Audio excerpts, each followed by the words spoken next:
অন্যের জন্য শুভ কামনা করলে এটা ফিরে নিজের দিকে আসে, এটা খেয়াল রাখেন। এটা একটা লাইফ হ্যাকস শেয়ার করতেছি, আজীবন কাজে লাগবে। অন্যের জন্য যেটাই ভালো কামনা করবেন এটা ঘুরে আপনার দিকে আসবে।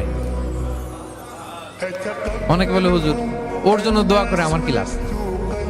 নিজের জন্য আল্লাহ আমারে মাফ করে দাও, আল্লাহ আমারে সমৃদ্ধি দাও, আল্লাহ আমার বেতন বাড়াও, আল্লাহ আমার ব্যবসায় বরকত দাও, আল্লাহ আমার ছেলেরা হাফেজ বানাও, আল্লাহ আমার বউ, আল্লাহ আমার মেয়ে, আল্লাহ আমার আমার আমার সব আমার ভালো আপনি চাচ্ছেন নিজের জন্য, অন্যদের জন্যও চান।